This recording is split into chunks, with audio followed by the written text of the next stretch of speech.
Okay, time for another update where we are with the little sliver.com, getting some computers and things moved into the office here. The bookshelves have got some of the reference books in that we want to use, magazines, reference books, things like that. We got the engineering books and things put in. Those are still over at the house. Over here, we have the lights on in this other shop. I really should get the key and take you for a tour in there. But those little yellow things hanging down in the center of the video here, those are outlets, and great places for like workbenches and for people to we'll have workbenches under those. That's the vision. If we get enough subscriptions and people want to do that, it'll be great. Power tools, routers, drills, whatever you're using, so you can work on your workbench and work on your projects and have power right there at your station. It'll be a great place to do classes and things as well. Again, that's 1,200 square feet. That will be an addition. I'm not renting that now, but hopefully people like this idea and will want to have a shop and a place to come work and do the things that they want to make the things that they want to. Okay, so let's travel out into the shop here. All right, there's a TV. I got to get that over to my son. And there's my motorcycle. I got some of my motorcycle gear and the shelf hung up. Another place to put things. All right, so over here we have a rack for some of the wood that I have. I'll have to be filling that up here pretty soon with some new wood. And over here we have shelves and just an area for storage to get things organized and get things out of the way and off the floor. Put a lot of things up here on top of the bathroom and the office to give us a little bit more floor space, get those things out that we don't need. Here we have shelves and tool boards. This was the French cleat stuff I had from my other shop that all of this has been in storage for quite a while.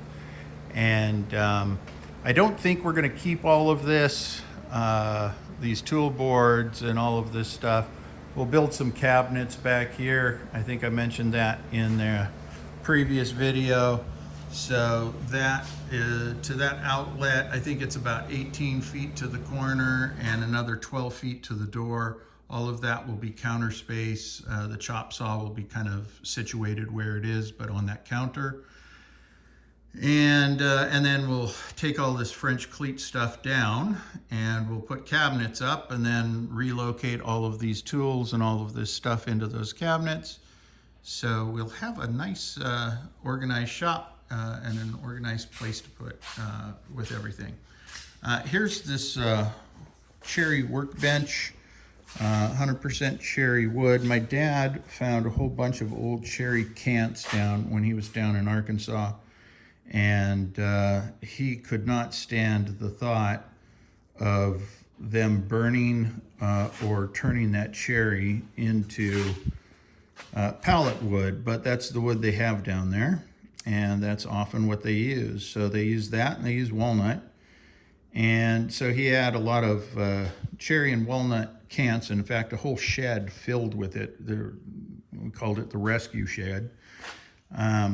And he would make things like this out of that. So this is a nice little cherry workbench that he created and made for me. It says Dansk Arv, which just means Danish bench, and it's a Danish design.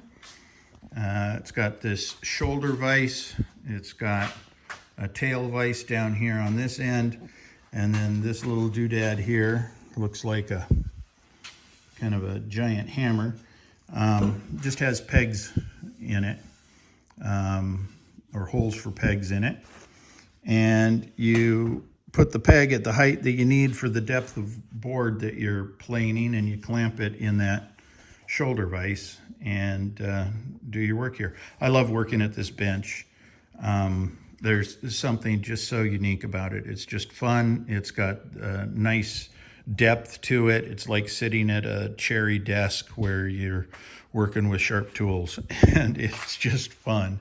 And then this tool tray that sits in the bottom of it, or in the back of it. So great little bench, and I'm sure we'll be seeing some videos of me sitting on that at that bench at some point, doing some work. I just love to work on that. Got a lot of carving knives and chisels, tools, sharpening equipment underneath that.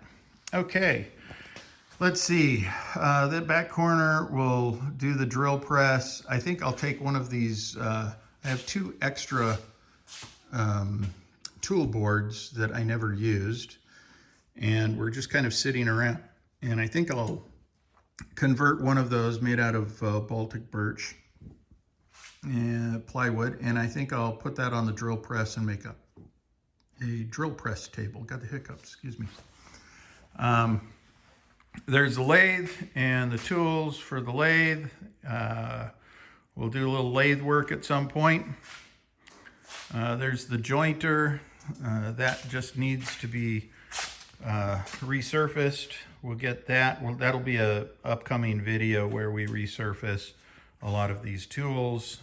Bandsaw and the table saw are the main culprits and things that we have to, that are demanding some work.